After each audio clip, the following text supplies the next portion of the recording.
Mesdames, mesdemoiselles, messieurs, bonsoir, Sahaftorkom et bienvenue dans la deuxième saison de l'Aftar Ftour, votre émission ramadanesque que vous retrouvez, vous le savez maintenant, du dimanche au mercredi de 21h à 22h sur les ondes de Radio Aïchan 3. Je suis Reda Menassel en compagnie de Hassiba Djebloun derrière la vitre à la réalisation. Nous allons tenter pendant une heure de temps de parler de musique, de composition, de patrimoine, de modernité et de bien d'autres choses encore.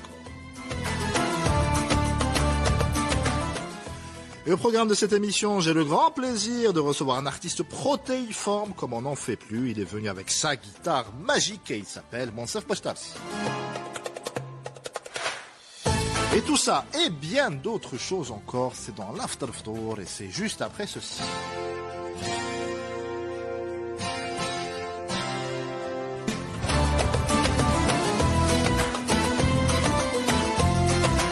Et vous venez d'écouter Free Falling de Tom Petty and the Heartbreakers, dit-il avec son accent anglais inimitable. C'est une sélection musicale de notre invité de ce soir, qui n'est autre que Monsieur Monsef Bashtarzi. Monsef, bonsoir. Bonsoir Reda.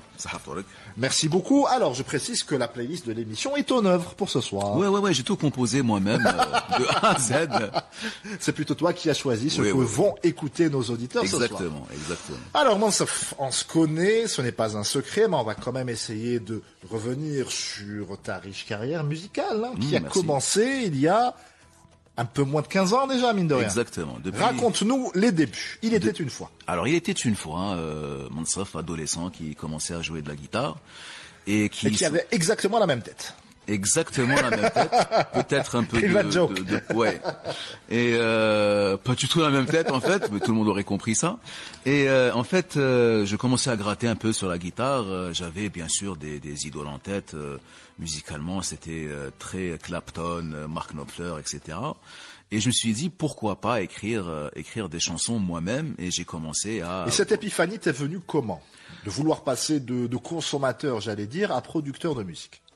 C'était, je sais pas, j'allais dire inné, mais c'est un peu trop, mais non, pas inné. Mais c'était venu par l'envie de partager la musique avec d'autres personnes et pas forcément des reprises, pas forcément ce qu'a fait d'autres artistes. Donc j'ai commencé à écrire comme ça, mais en fait j'avais commencé à écrire au début, vu les influences en anglais, puis en français, toujours par rapport aux influences. Et c'est après que j'ai commencé à me dire, tiens, tu devrais peut-être écrire en arabe, arabe dialectal et algérien, Darja, pour que les gens puissent, non pas comprendre, mais s'identifier plus à la musique. C'était dans cette démarche en fait. Oui, complètement. C'était, je trouve que l'Algérien écoute de tout, que ce soit de l'anglais, du français, surtout à une certaine génération qui est la mienne et la tienne aussi, je suppose. De par les références qu'ont nos parents, etc. Mais je me suis confronté à un moment donné, parce que j'avais fait de la scène avant d'écrire en arabe algérien, je me suis rendu compte que les gens ne s'identifiaient pas forcément aux chansons que j'écrivais en anglais. C'est-à-dire, non pas qu'ils ne comprenaient pas, mais il y avait une barrière qui était la langue, qui était peut-être la porte qui allait... Tu l'as ressenti comme ça? Oui, je l'ai ressenti complètement comme ça. D'ailleurs, dès les premières chansons, la première chanson c'était Njmet Doja. Elle avait beaucoup plus de retours positifs que d'autres chansons composées en anglais, d'ailleurs que j'ai complètement oublié. Tu ne me demandes pas de les chanter. Si, tu es venu avec ta guitare magique mais ce pas soir, pour c'est chanter clair que nous allons en profiter au maximum. Alors oui, t'imagines les textes d'ado à l'époque sur de l'anglais en plus, ça devait pas être de la joie. Ça parlait de quoi à l'époque? Oh, d'amour et de tristesse et d'envie de suicide. Carrément. Kurt Cobain, I hate myself and I want to die. Exactement, c'était pratiquement ça. Mais c'est d'influence. Moi, je pense que quand on est ado, on n'a pas assez de vécu et de recul pour écrire des chansons. Et c'est justement après que j'ai eu assez de recul pour écrire Njmet Doja, Konnam Jma'in, Klam Nas, etc. C'est en rencontrant des gens tels que Hakim Zahir. D'ailleurs, Hakim Zahir, salue, qui fait un travail juste extraordinaire. Exactement, Hakim Zahir qui m'avait justement conseillé d'écrire en algérien. Il m'avait dit, si tu veux toucher plus de personnes et que ces personnes-là s'identifient à ta musique, déjà que tu ne fais pas de la musique algérienne, ça serait bien qu'il y ait une petite touche algérienne dedans. Et moi, je sais pas pourquoi. Après, peut-être que je le ferai autrement maintenant. Mais à l'époque, je refusais d'intégrer dans ma musique des sonorités algériennes. Enfin, je refusais, c'est un peu trop dire, mais d'après les influences que j'avais, et mon jeune âge aussi, je me suis dit, non, je vais m'imposer en tant que rocker, en tant que chanteur de pop, rock, etc., folk. Et tu as changé de Non, mindset. oui, le mindset a changé. Par exemple, si j'avais fait l'album maintenant, je l'aurais fait autrement, hein, avec peut-être des sonorités un peu plus algériennes. Je ne sais pas quoi, hein, il y a plusieurs instruments. Mais est-ce qu'on est obligé justement d'algérianiser sa musique pour que ça fonctionne? Est-ce que on est obligé de dévoyer sa musique personnelle, sa résonance intérieure, d'aller contre soi-même? Je suis pas très convaincu. Ça, c'est le musicien qui te parle, pas le journaliste. Ouais, je comprends. Mais... C'est-à-dire que moi, par exemple, dans une autre vie, je chantais en français, je chantais en arabe, je chantais en anglais, mais parce que le morceau l'exigeait. Parce que dans le process de composition, il est sorti en français, il est sorti en arabe et en anglais. Mais cette espèce d'artificialité, j'allais dire, on va faire beaucoup de néologismes ce soir, mais, ça me gêne un peu. Ouais, moi aussi, hein, ça me gêne. Hein. Mais en fait, il faut redéfinir ce qui est algérianisé, si tu veux, même si j'aime pas ce terme, hein, une chanson ou une musique, et c'est par rapport à l'identification à cette musique-là que tu écris ou que les gens écoutent. Moi, je pense qu'il ne faut pas forcément avoir de la derboka ou un mondol derrière, même s'il est en fond, pour que ce soit algérianisé. Moi, je pense que déjà le thème que tu vas partager avec les gens, tu es algérien. Oui, non. On parle de la langue de communication et on parle aussi des instruments qu'on utilise. Mais même pas ça. Mais c'est-à-dire, même si tu écris une chanson hard rock, en français, en tant qu'Algérien, tu ne peux véhiculer que des idées algériennes. Ah, mais c'est clair. Donc c'est un groupe algérien qui choisit de s'exprimer en français ou en anglais, ou ça c'est clair. Tout simplement. Donc tout simplement, les gens ne peuvent que s'identifier. Après, c'est vrai que tu réduis beaucoup tes auditeurs. C'est pas tout le monde qui va t'écouter. C'est un choix. Tu seras un musicien underground que pas tout le monde va écouter. Comme moi un petit peu. J'attendais la fin de la phrase. Voilà. Donc c'est un choix. Quand tu veux faire ce que tu veux, c'est justement la barrière qu'il y a entre le commercial et ceux qui ne font pas du commercial et ils font ce qu'ils veulent. On n'est pas obligé de s'identifier, sauf si on veut gagner de l'argent et c'était pour t'amener à dire ça. Eh ben c'est ça, c'est quand on donc veut toucher, en fait c'est un mécanisme de survie tout simplement. J'allais dire quand tu veux toucher le cœur des producteurs, mais les producteurs n'ont pas de cœur. Ça va leur faire plaisir. Allez, on s'écoute. Là pour une fois nos goûts se rejoignent. Oui, c'était pour te faire plaisir surtout. C'est sympa. On s'écoute du Iron Maiden, ça s'appelle Fear of the Dark.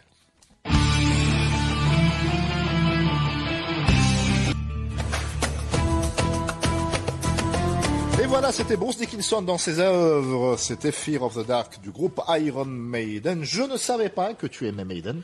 Qui est mon deuxième groupe préféré de tous les temps. Oui, voilà. Mais je sais que c'est pas la meilleure chanson. C'est pas la chanson que tu préfères le plus. Du tout. Et c'est l'une des plus connues, l'une des plus mainstream. Et je vais te dire. Alors bon, j'ai choisi pour toi aussi parce que je sais que tu aimes ce groupe, mais surtout parce que ça me ramène à une certaine époque où le PC venait de débarquer à la maison et on jouait à un jeu avec mon frère qui s'appelait Carmageddon. Oui. Voilà. Les voitures et tout, qui écrasaient tout le monde. C'était Armageddon mais avec des voitures où il y avait la bande originale du jeu, c'était Fear of the Dark. Il y avait aussi Be Quick or Be Dead. Qui est excellente. Et ce qui correspondait complètement au jeu, donc Be Quick or Be Dead. Et c'était un souvenir marquant, Fear of the Dark. Donc mais Maiden ne t'a pas nourri, adolescent. Ah si, la dégaine que j'avais ressemblait beaucoup à la dégaine qu'avaient les gens qui écoutaient Maiden. Mais ça veut dire que je suis pas le gars qui va écouter toute la discographie de Maiden. J'irai pas acheter leur vinyle par exemple ou mettre de l'argent dessus. On va en parler de ta passion pour les vinyles dans quelques minutes. Je sais que c'est quelque chose qui te tient à cœur. Complètement, mais pas du Maiden. Voilà. Mais surtout quelques chansons. Ce qui m'arrange, puisque si tu tombes sur des vinyles de Maiden, mais c'est bien, c'est bien. On a des goûts différents, ça m'arrange. Justement, cette mode du vinyle, ce revival, on a Metallica par exemple qui a racheté carrément une usine de pressage de vinyle récemment pour être complètement autonome, parce qu'il y aurait pénurie de matières premières, etc. Donc ils ont décidé, ils ont les moyens aussi de prendre le taureau par les cornes. Est-ce que c'est la nostalgie tout simplement? Est-ce que c'est un cycle? Est-ce que c'est pour la beauté de l'objet qu'on peut garder, qu'on peut exposer, qu'on peut montrer? Est-ce que c'est pour l'aspect, j'allais dire, sensuel de la musique qu'on a peut-être un peu perdu avec la digitalisation? C'est tout ça en même temps. Moi, j'ai redécouvert le vinyle. Moi, j'ai grandi avec le vinyle, si tu veux. Mais c'est vrai que c'est pas vraiment notre génération de vinyle. Hein. Ça vient avant. C'est vraiment nos parents. Oui, mais on n'a pas baigné dedans. Tu vois, on a découvert ça avec les parents. Et c'était de la funk et tout. On n'est pas de cette génération-là. On est plutôt de la génération des années 90. Enfin, de la musique des années 90. Et périodiquement, je te parle pas des goûts musicaux, ça, c'est autre chose. Ice MC. Ouais, ça c'est autre chose. Moi, j'écoute pas ça, mais c'est autre chose. Mais tu serais surpris. Il y a quelques belles pépites dans la dance des années 90. J'imagine. Qui sont juste excellents. D'ailleurs, j'en ai quelques vinyles qui ont tout ça. Mais c'est vraiment, moi, je pense que c'est générationnel. Les gens qui sont nés dans les années 80 sont très nostalgiques de cette période-là parce que justement, ils ont perdu toute la notion de la qualité de vie qu'on avait à une certaine époque. Et puis, au-delà de ça, c'est pas pour dire que c'était mieux avant. Hein. Non. Pas pour faire le vieux passéiste, mais la production artistique de l'époque était juste extraordinaire. Regarde juste les films des années 90 ou 80-90 qui sont devenus d'anthologie, qui sont rentrés dans toutes les familles, les livres, les bandes dessinées, la musique. Donc voilà, on a un peu l'impression d'une espèce d'âge d'or révolu. C'est ça. Il y a un petit complexe, derrière tout ça, c'est que les gens qui sont nés dans les années 80 ne se retrouvent pas du tout. D'ailleurs, ils sont tellement rattachés à leur passé. Tu vois, le succès de Mario Bros au cinéma, c'est extraordinaire, alors que le film n'est pas extra. C'est le meilleur démarrage pour un film d'animation de tous les temps. Je suis parti avec mon fils le voir dernièrement. Souleyman qu'on salue, qui est adorable. Mais le film, il est pas, franchement, et pour celui qui ne connaît pas Mario, je sais pas, c'est un film banal, mais c'est vraiment générationnel. Toujours mieux que l'adaptation filmique oui. d'il y a quelques années. Très noir, hein, la première version était très noire. Mais bon, bref, c'est vraiment générationnel. Je pense qu'on s'identifie. Le vinyle n'est pas forcément un objet de décoration. Ça l'était à un moment donné dans les années 90 quand on est passé vers le CD où les gens accrochaient ça sur les murs, atroce. Mais maintenant, c'est vraiment la qualité du son. Parce que les gens recherchent du vinyle, mais recherchent le matériel pour l'écouter. Et ça coûte très cher, jusqu'à présent. Donc ça, il faut un ampli, il faut un préampli, il faut un tourne-disque. Il y a des marques qui sont plus ou moins connues, d'autres moins. Et les gens mettent de l'argent dedans, beaucoup d'argent, pour avoir cette qualité de son qui est juste exceptionnelle. Qu'on n'aura jamais avec tout ce qui est numérique, parce que de toute façon, maintenant, les gens écoutent leur musique dans les téléphones.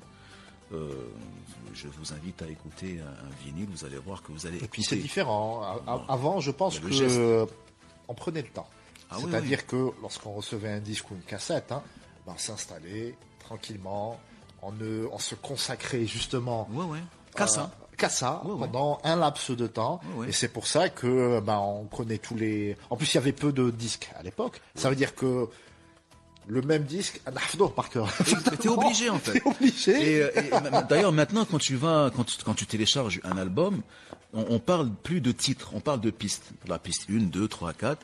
Alors qu'à l'époque, on était obligé d'écouter tout l'album de A à Z et la disposition des titres était très importante. Tout à fait. Je pense que maintenant ça l'est moins. Je sais pas, je suis pas spécialiste, mais je pense que même si tu lâches tout ça. Je pose même la question à nos auditeurs. C'est quand la dernière fois que vous avez écouté un album complet?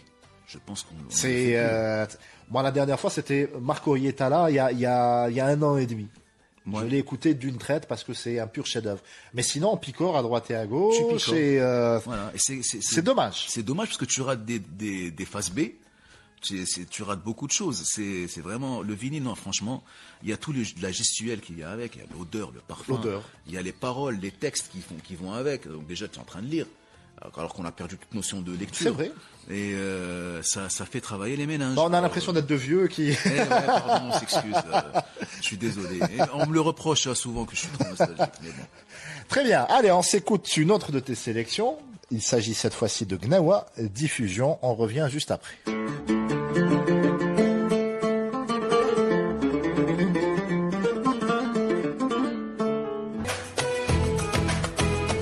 Vous êtes toujours à l'écoute des programmes de Radio Aïcha 3. Mon ami Monsef Bouchtarzi, musicien, nous accompagne pour cette Sahara. Monsef, on vient d'écouter Gnawa Diffusion à l'instant. On y arrive, c'est la digestion, c'est normal. Pourquoi ce choix? J'ai pas beaucoup de références Chabi, à part de souvenirs comme ça avec mon père qui écoutait beaucoup Ahmed Harraché et Grouabé, et je trouve que l'enregistrement de cette chanson-là spécifiquement, elle est exceptionnelle. C'est-à-dire le son est très bon. Et ils ont toujours eu une production monstrueuse depuis le début. C'est clair, mais cette chanson-là, franchement, quand tu l'écoutes, pour moi c'est du vrai Chabi. Moi, je ne peux pas écouter du Chabi. Dans le sens populaire du terme. Exactement. Et je ne peux pas, et la sonorité de ce titre me plaît beaucoup, et je me sens à l'aise quand je l'écoute, tout simplement. Je m'évade. Très bien.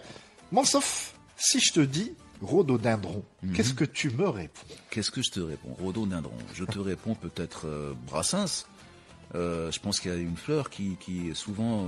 qui revient très très souvent dans ces morceaux. Qui revient dans ces morceaux. La pâquerette aussi. Oui, voilà, ça m'inspire tout ça. Ça m'inspire un dessin animé, je crois, là-haut, un dessin animé d'animation où il parle de rhododendron. Après, de toute façon, je peux dire n'importe quoi, les gens peuvent me croire. C'était une transition tout trouvée pour t'amener justement à prendre ta guitare magique et à partager avec nous un premier morceau en acoustique. De quoi s'agit-il? Qu'est-ce que tu vas écoute, jouer? on va pas aller chercher très loin, on va aller piocher dans l'album et pourquoi pas Kunam Jemain. Allez, c'est parti. فكر كي كنا صغار فكر ذاك زمان شوف كاش ولا المكان كبرنا ونسينا جاز الوقت جاز وقعدوا ذكريات كانت الطريق طويلة ذاك الوقت ظهرت لنا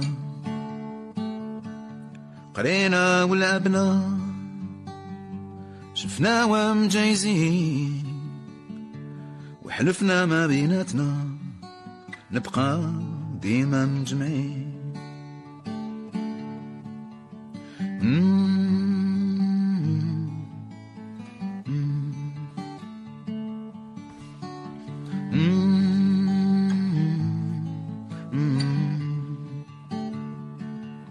الوقت اللي رانا فيه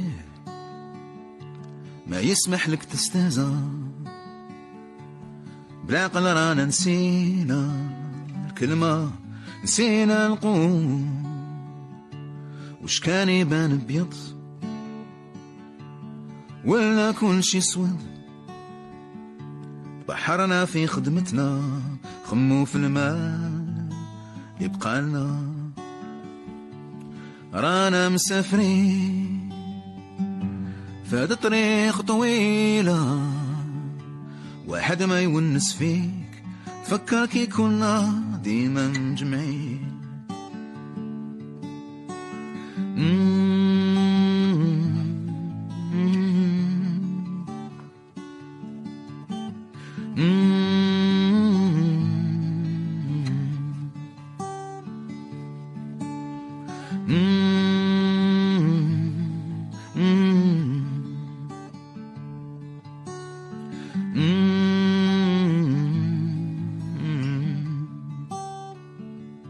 أني قدام دار الشيخ قدام الدار اللي رباتني راني نشوف البعيد دمعة في العين طاحت لي واحد فينا ما عنده الحق ينسى الزمان واحد فينا ما ينسى هذا المكان كنت وحدي ذاك النهار كي كتبت هاد الكلام تفكرت ذاك اليامات تفكرت كي كنا مجمعين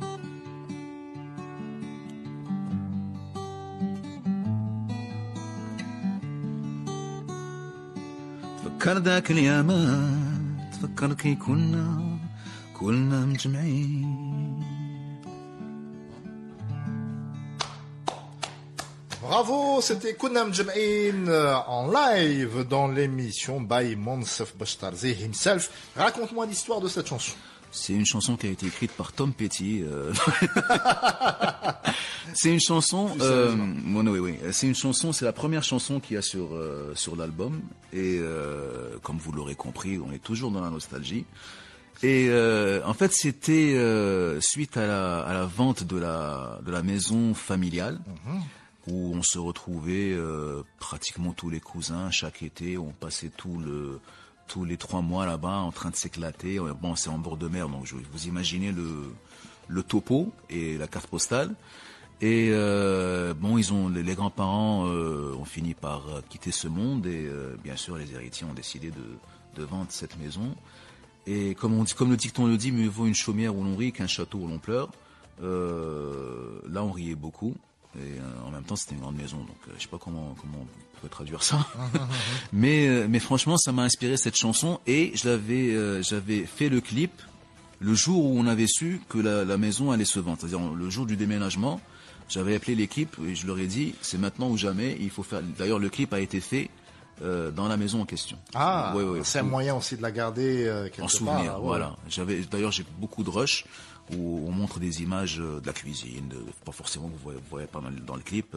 Ça sert à rien de toute façon, c'est des souvenirs qui m'appartiennent. Et donc voilà, c'est une chanson très nostalgique qui me rappelle tout ça. En même temps, ça peut parler à beaucoup de personnes parce qu'il n'y a pas que il y a la nostalgie de l'enfance, il y a la nostalgie de l'école, de l'université. On peut être nostalgique d'hier, on peut être nostalgique tout à l'heure, être nostalgique de l'émission qu'on passe maintenant. Donc voilà, c'est ma philosophie. On est vieux. C'est beau. On est vieux, on est pathétique. Allez, on s'écoute maintenant tout de suite du Good Noise, groupe que tu as bien connu et tu vas nous en parler juste après.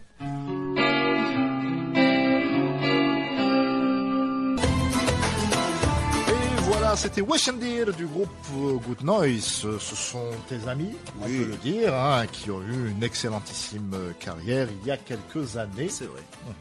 Et Good Noise, je les salue d'ailleurs, et je leur rends hommage d'ailleurs en passant cette chanson parce que c'est un groupe qui a joué beaucoup avec moi sur scène, qui m'ont accompagné, et c'est le genre de groupe où tu te sens vraiment pas seul du tout sur scène.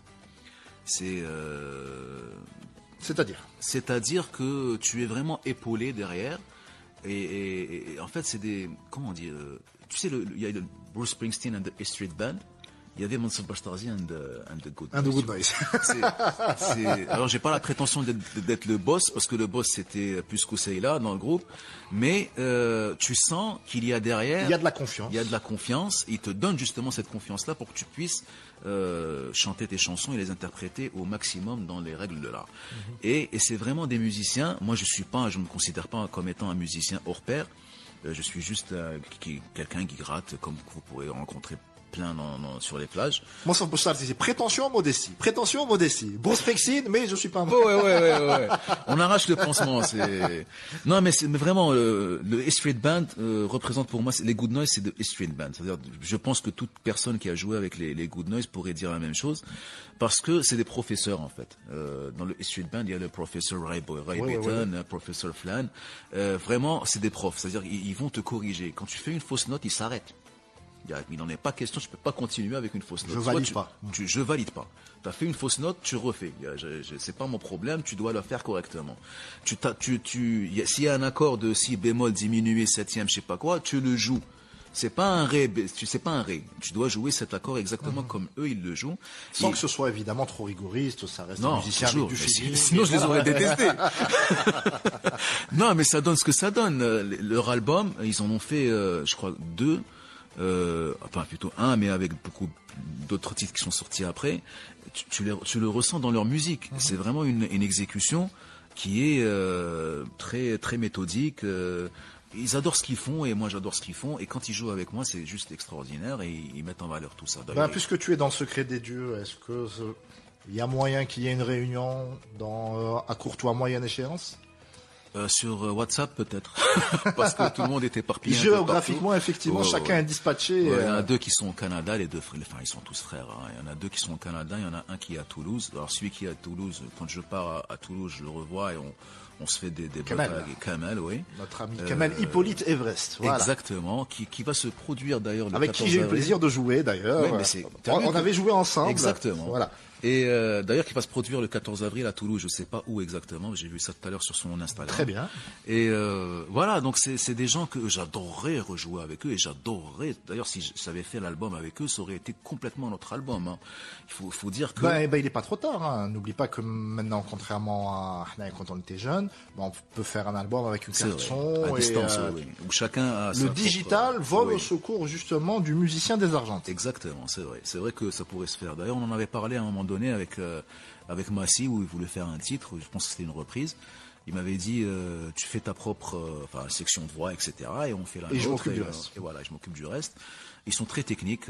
Moi, je ne saurais pas appuyer sur un bouton sur un PC par rapport à tout ce qui est musique et tout. J'ai vu que tu avais du mal à ouvrir la porte pour entrer dans le studio, effectivement. Après, bon, il faut dire qu'il est un peu éclaté aussi, mais bon.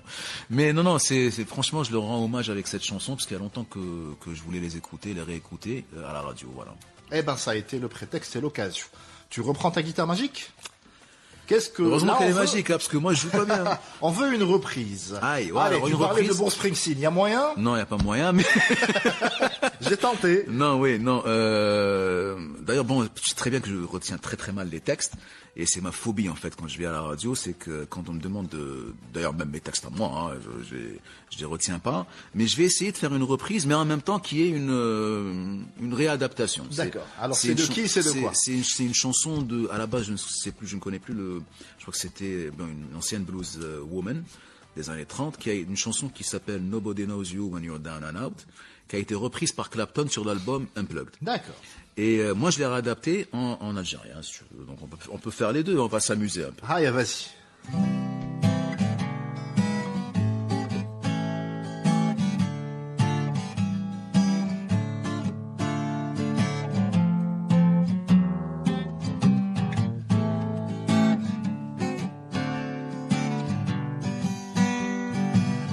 واحد من الوقت كنت عايش كي الصوضان دار والمال عايش كي القبطان كل الحباب بيجوا ليا سهرانين للصبحية حتى بدات تصعب عليا الدنيا المال ما يدوم طاحت بيا نهار سحقتكم يا الأحباب رهنتوني ورحتوا معاه واحد ما يسقسي عليك كي تكون طايحة بيك ما كان حتى دورو في الجيب لا مال لا حبيب وكي تعاود توقف على رجلي كل واحد يكون يسقسي عليك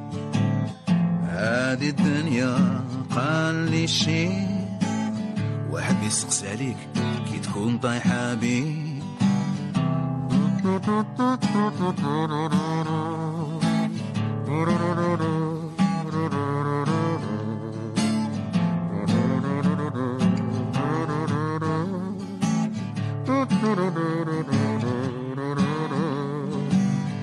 Nobody knows you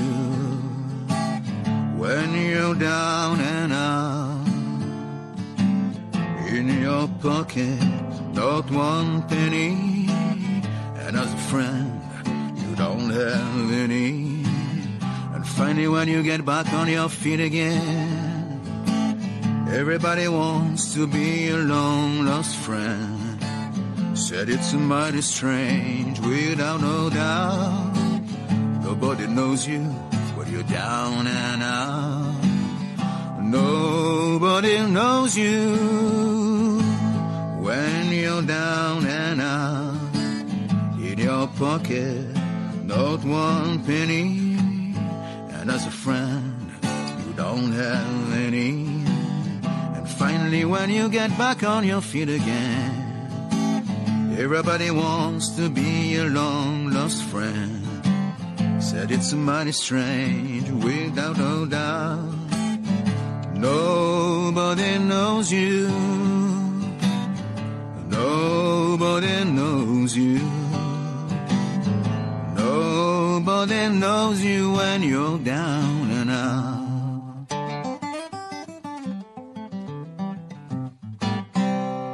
Bravo! Merci. Mais là, tu te sens seul, hein? Ben, quand t'as pas un sou en poche, en général, les gens ne rôdent pas autour de toi. Effectivement, je connais. Très bien, ben, je ne peux pas te laisser partir sans te poser la question. Alors, le second album. Je sais que tu avais arrêté d'y penser. Oui, après, c'est une idée qui est revenue comme un boomerang. Où est-ce que tu en es dans ta réflexion? Je suis à la recherche de l'inspiration, en fait. Ça me trotte à... Tu as composé 2 morceaux, il me semble, avec le Covid. Voilà. Un morceau qui est sur YouTube, qui n'est pas vraiment abouti. Hein. J'avais mis sur YouTube par énervement. Je me suis dit bon, je vais le mettre. De toute façon, j'ai un ras-le-bol par rapport à tout ça. J'avais un ras-le-bol par rapport à tout ça, mais maintenant, avec toute la technologie qu'on a et avec Internet, YouTube et tout, je pense qu'on peut se passer de pas mal de background, hein, c'est-à-dire producteur, etc. On peut s'autoproduire et balancer. Ça demande quand même une dextérité, une maîtrise des logiciels, voilà. Après, ça dépend de ce que tu veux aussi. Hein. Oui, la maîtrise du logiciel, ça c'est clair qu'il faut qu'il y ait une certaine maîtrise. Après, moi, si je refais un album, le passage par des studios serait inévitable, là, je pense. Hein. Je ne ferai pas ça avec une carte son à la maison, hein, parce que je sais que ça va être horrible. Ça dépend. Mais tu connais Ramsey du groupe Jugulator. Oui. Son 3e album actuel, il est fait pratiquement à base de cartes son et tout à domicile. Tu serais surpris de la qualité extraordinaire. Non, je l'ai écouté, je suis surpris. Pas le 2e, hein, mais d'accord, le premier. Le 3e, celui qui est en projet en gestation. Peut-être que. Voilà, il faut pas balayer cette option par peur de la qualité technique. Balaye pas, mais je pense que Ramsey a un groupe. C'est-à-dire qu'il est bien entouré. Moi, je suis seul. D'accord. Faut pas oublier. Dans ce sens-là. Okay. Oui. D'ailleurs, même dans la composition, moi, j'ai pas encore une fois la prétention de dire que je compose pour un album. Parce que composer pour un album et composer sur sa guitare, c'est complètement différent.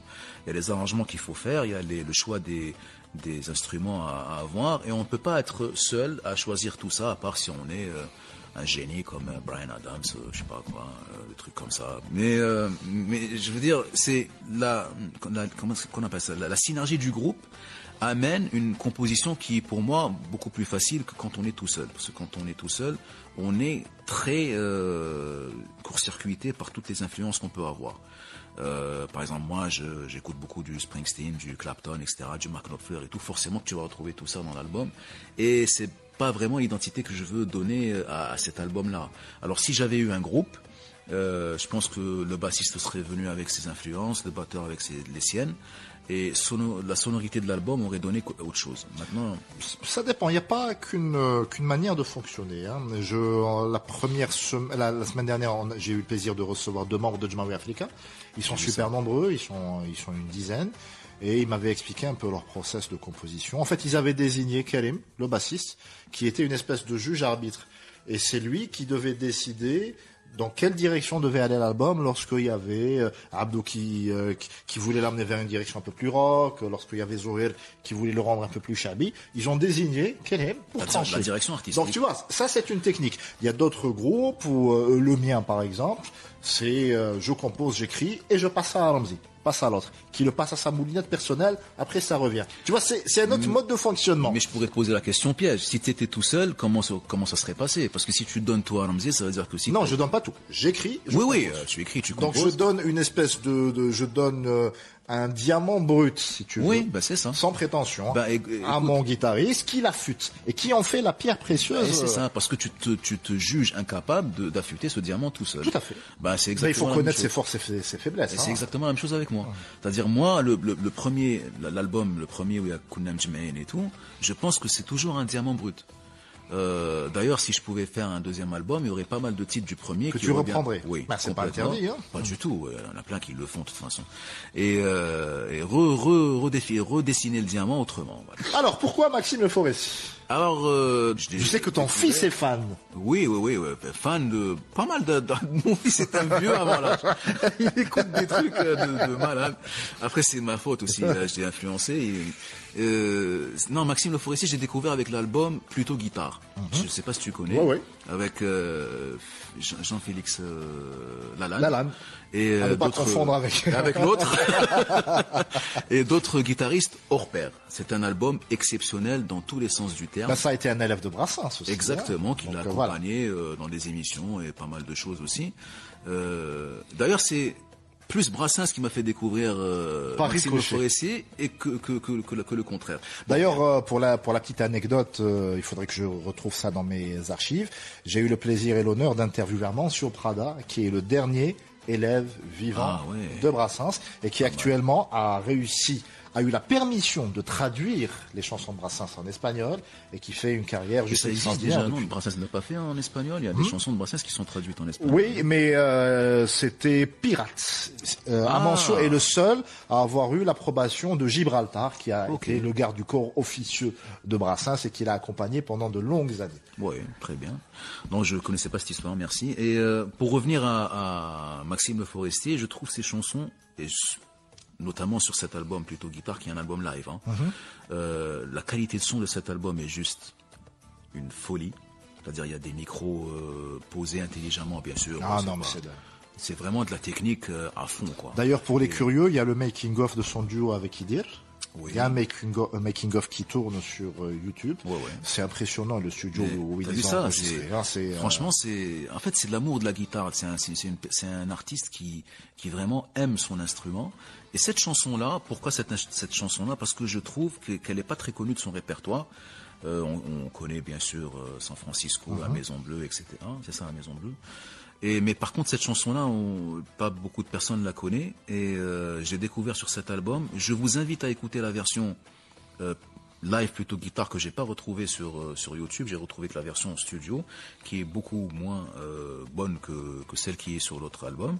C'est souvent le cas. Ouais. Et mais le texte est juste extraordinaire. C'est un hommage au père en règle générale. Un hommage à mon père, un hommage à toi, puisque tu es papa. Oui, aussi. Enfin, je sais pas comment. Et vraiment, cette chanson, elle m'inspire beaucoup parce que c'est le genre de chanson que j'aimerais écrire en fait. Si on pouvait transposer cette chanson en algérien, je ne sais pas comment la réécrire en algérien, mais franchement, le texte est juste époustouflant. Voilà, c'est un projet. Oui, pourquoi pas reprendre cette chanson-là, les billes de verre. Qui n'a pas connu ça? Qui n'a pas joué avec des billes? Encore une fois, le poisse. Oui, le poisse. Bon truc le chalik, tu vois, c'est un truc. Et dans la chanson, il dit mon père a fait le tour du monde, mais il me ramène toujours à son retour des billes de verre et des verres à soie. Et curieusement, j'ai eu chez moi des billes de verre et des verres à soie. C'est une très très belle conclusion pour l'émission. Monsof, merci beaucoup de m'avoir fait l'amitié de venir m'accompagner pour cette Je ne refuse jamais ton invitation. Ah, mais là tu reviens demain. L'exploitation de l'homme par l'homme immédiate. Merci beaucoup à toi, ami auditeur, pour ta fidélité. N'oublie pas, toi qui m'écoutes et que je tutoie, si tu vagabondes sur les ondes, ramène du monde et à demain.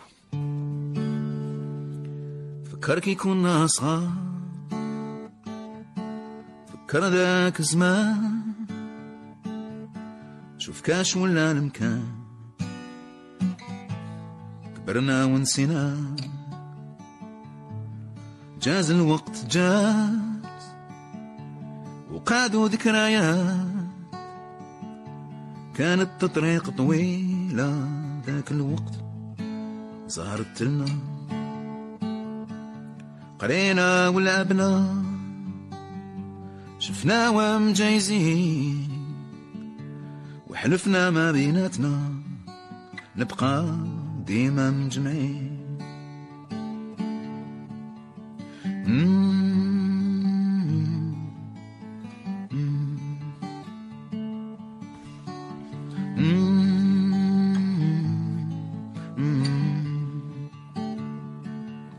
الوقت اللي رانا فيه ما يسمح لك تستهزأ بالعقل رانا نسينا الكلمة نسينا نقول وش كان يبان بيض ولا كل شي سود. بحرنا في خدمتنا خمو في الماء يبقى لنا. رانا مسافرين فهاد طريق طويلة، واحد ما يونس فيك تفكر كي كنا ديما مجمعين.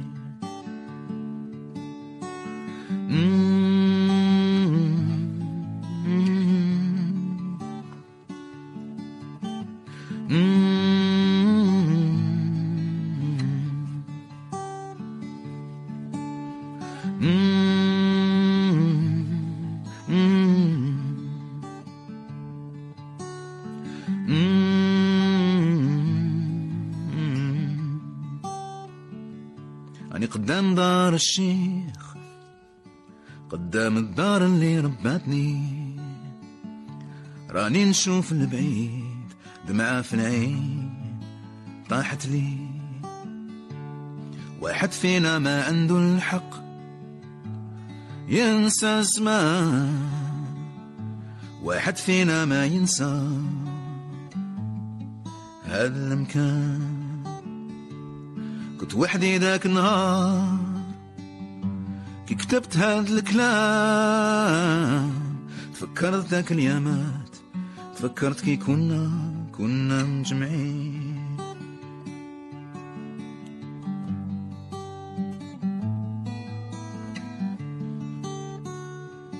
تفكر ذاك اليامات، تفكر كي كنا مجمعين.